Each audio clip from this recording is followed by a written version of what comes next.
Olá, tudo bem, queridos?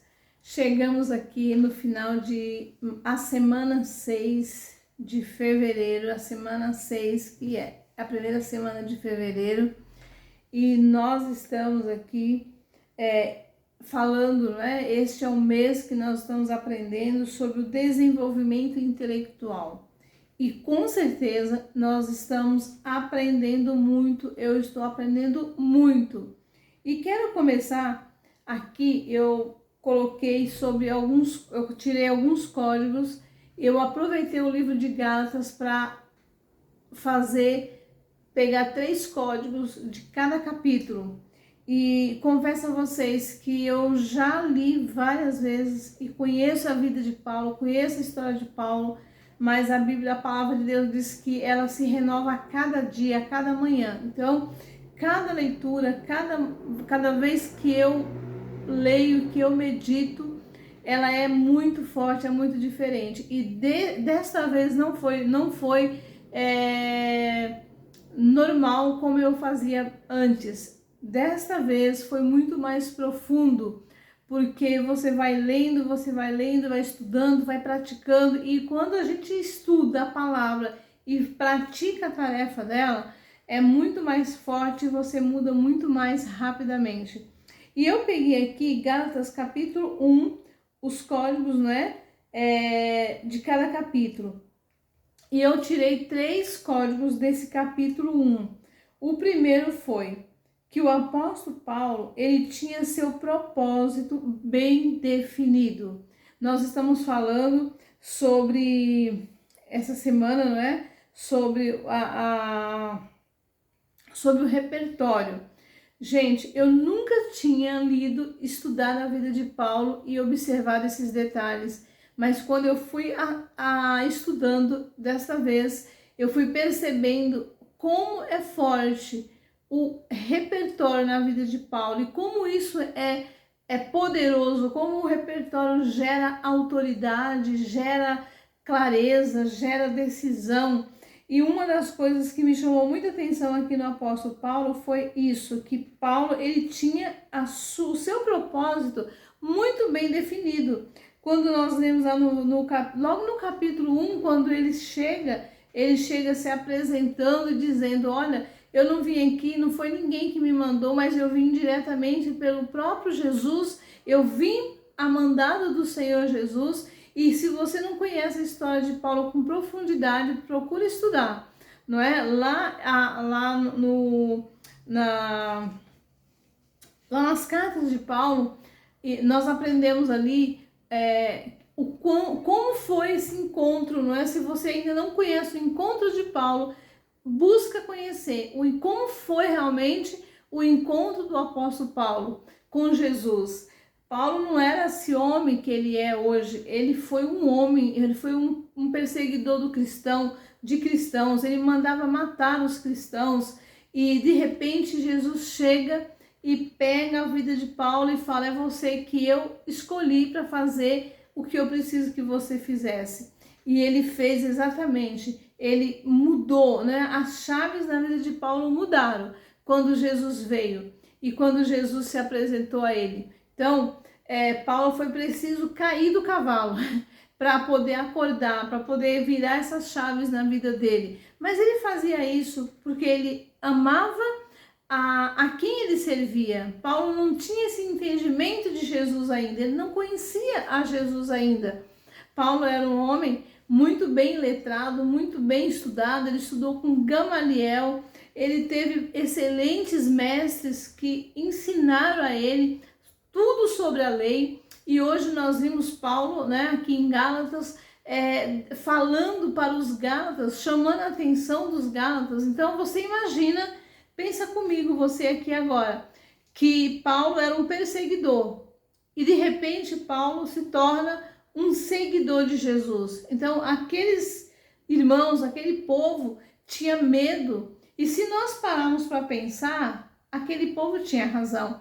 Paulo era um perseguidor e eles tinham medo, a igreja tinha medo de que Paulo estivesse armando para poder destruir. Mas quando ele se apresentava, acredito que Paulo não foi aceito logo no início, porque o povo tinha medo dele, mas quando ele revelou realmente a Jesus, quando Jesus se manifestou na vida de Paulo, foi totalmente diferenciado. Então aqui Paulo, quando Jesus veio para Paulo, Jesus veio e disse e fez realmente a transformação. Paulo, quando chegou para os judeus, quando ele chegou ali para apresentar para o povo de Deus, Paulo estava sendo realmente convicto de que não foi homem que escolheu ele, que foi o próprio Jesus que trouxe esse entendimento na vida dele. E aí ele chega já com o seu propósito bem definido. A segunda coisa, Paulo tinha sua identidade clarificada, ele já veio com um propósito definido, sabia e tinha uma identidade definida. E terceiro, ele sabia quem estava servindo. Então ele sabia que ele veio a serviço do reino, a serviço de Cristo, a serviço de Jesus. Depois, aqui no capítulo 2, nós vimos que Paulo foi chamado para pregar para os gentios. Então veja bem, Paulo define muito bem aqui que ele foi chamado para pregar para os gentios. Depois Paulo era convicto do que fazia para o reino, ele tinha essa convicção. No capítulo 3, Paulo exorta os Gálatas a respeito da bagunça deles com a fé verdadeira. Então Paulo está exortando esse povo, os Gálatas, da bagunça que eles faziam. Ele estava dizendo assim, Paulo dizia assim, escuta, vocês não entenderam ainda? Vocês estão ainda confusos por conta da lei? Vocês não entenderam ainda vocês ainda continuam com essa bagunça, não é? Depois ele exorta e diz, vocês estão loucos? Querem fazer as coisas por esforços humanos? Então Paulo começa a exortar os Gálatas, porque mesmo já sabendo, mesmo conhecendo quem e o que Jesus fez na cruz, aquele povo ainda estava voltado com seus corações para a lei. Então aqui eu não vou poder ficar falando muito, porque não dá muito tempo. Mas se vocês quiserem conferir, depois vocês vão assistir lá, eu fiz os vídeos sobre cada capítulo de Gálatas, falando, explicando com detalhes. Se você tiver interesse, você pode ir lá e assistir melhor. E o terceiro, ele diz, mesmo vendo tudo que Cristo fez, vocês ainda querem viver na lei? Então ele chama a atenção, Paulo começa a chamar a atenção para o povo de Gálatas. E no capítulo 4, Paulo, ele tinha muitos repertórios. Isso eu achei muito incrível. Paulo tinha muitos repertórios. Lá no versículo 24 você pode conferir. O 2, né, que é a chave 2, o código 2. Dos versículos 22 ao 31, Paulo relata duas histórias, né? Olha que incrível. Esse capítulo marcou muito comigo. Paulo deixa um relato de duas histórias que representava o Sinai e Jerusalém. Tem a ver com Sara e com Agar, lá no versículo 25. Então você pode assistir depois o vídeo também que eu gravei e vocês vão poder assistir. Depois também Paulo, ele menciona Abraão como pai e Sara como mãe. E o código 3, ele ilustra as histórias das mulheres prefigurando as duas alianças. Paulo aqui usa Sara e usa Agar, usa o Monte Sinai e usa Jerusalém como as duas alianças que o Senhor havia feito. Então Paulo está aqui deixando bem claro e definindo aqui para os Gálatas sobre isso. E também essa palavra é para nós. E aqui no capítulo, deixa eu ver aqui, acho que no último capítulo, né? Aqui no capítulo 5, Paulo deixa claro, primeiro código, que foi para a liberdade que Cristo nos libertou, lá no versículo 1.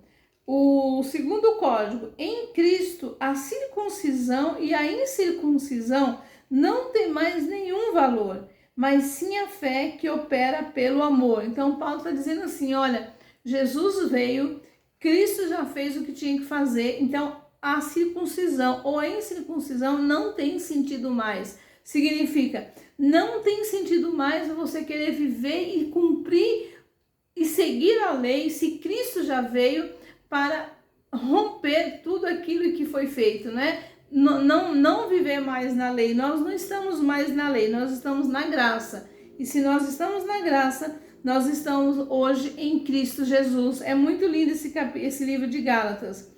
Aqui também, no 3, na chave 3, ele coloca assim, a lei foi resumida num só mandamento, a saber, amarás o teu próximo como a ti mesmo.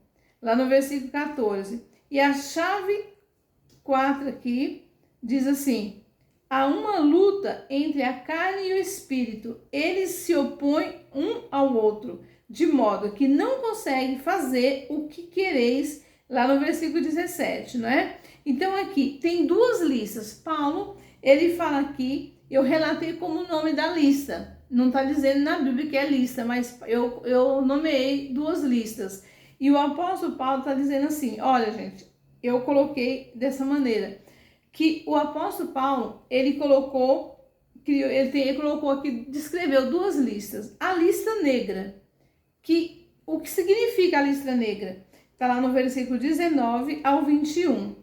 Paulo, ele dá duas listas aos Gálatas. A primeira é das obras da carne e deixa claro que não é só para eles, é também para nós essa lista. Que quem pratica essas coisas não herdarão o reino de Deus. Olha só, a primeira lista é a lista negra.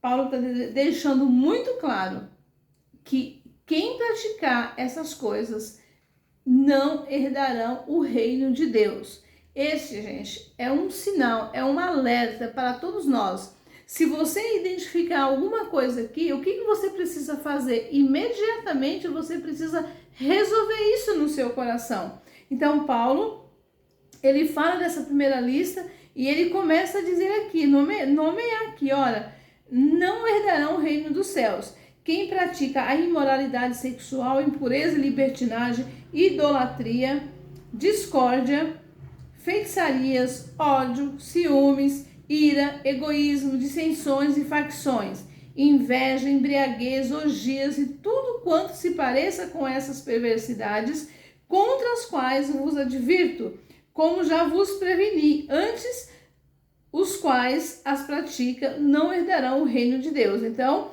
aqui está a primeira lista. A segunda lista é a lista branca. Olha só, os frutos do Espírito. Ele diz, tem a segunda lista. Quais são os frutos do Espírito? Amor, alegria, paz, paciência, benignidade, bondade, fidelidade, mansidão e domínio próprio. Contra essas virtudes não há lei. E olha só, os que pertencem a Cristo Jesus crucificaram a carne com as suas paixões e os seus desejos. Se vivemos pelo Espírito, andemos de igual modo sob a direção do Espírito. Nós não nos tornemos arrogantes, provocando-nos uns aos outros e tendo inveja uns dos outros. Esse é o capítulo 5. No capítulo 6, nós vimos mais alguns códigos aqui. No versículo 4, Paulo conscientiza aos Gálatas que eles são responsáveis pelos seus atos. Então, eu e você somos responsáveis pelos nossos atos. E Paulo está advertindo aqui os Gálatas, olha, vocês precisam ser responsáveis.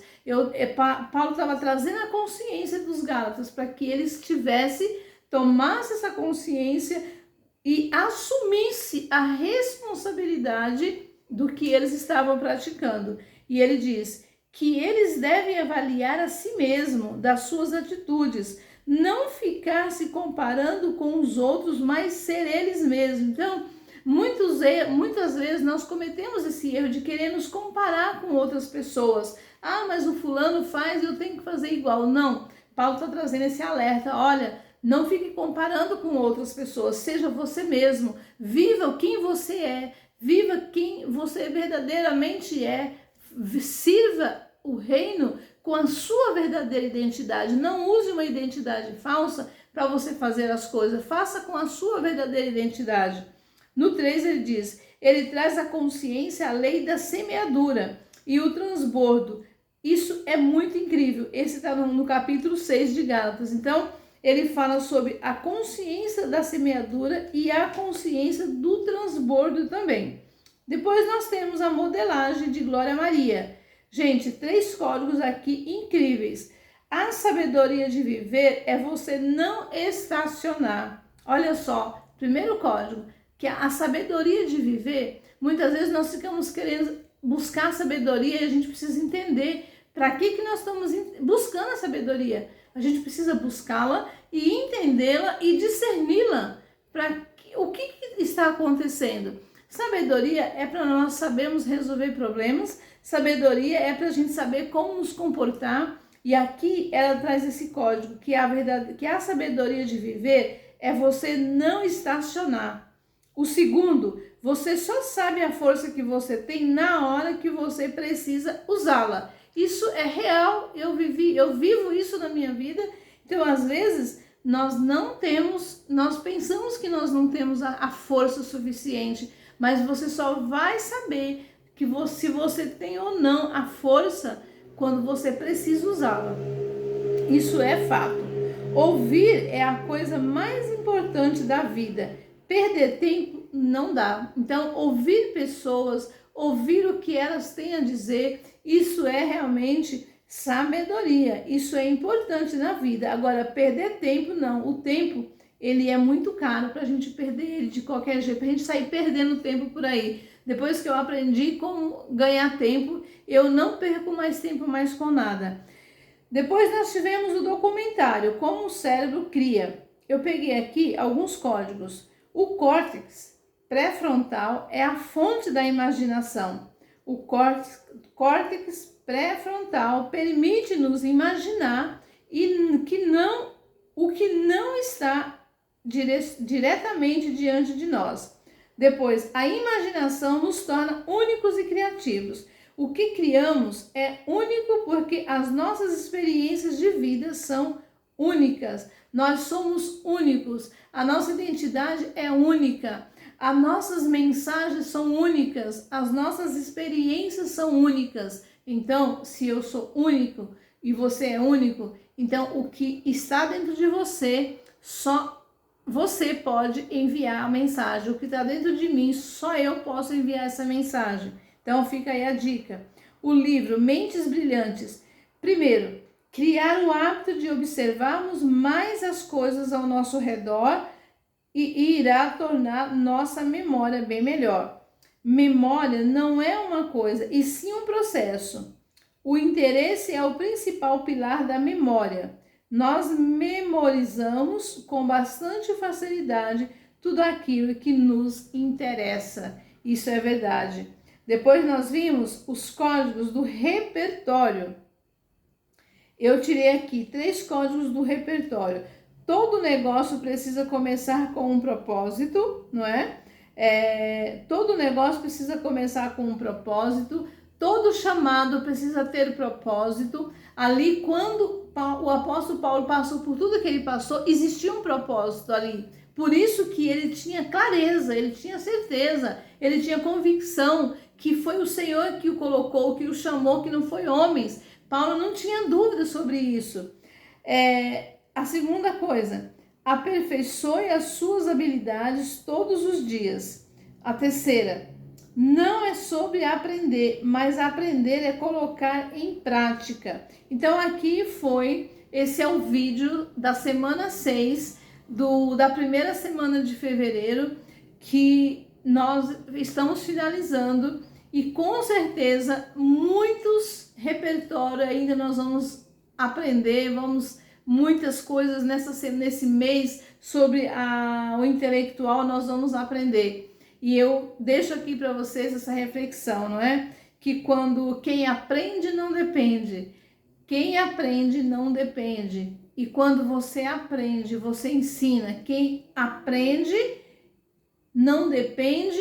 Quem ensina, aprende 2 vezes. Então fica a dica para você, quem você vai ensinar, quem você está ensinando, quem você está transbordando, na vida de quem. Então é muito válido a gente realmente refletir sobre este mês de fevereiro, essa primeira semana de fevereiro.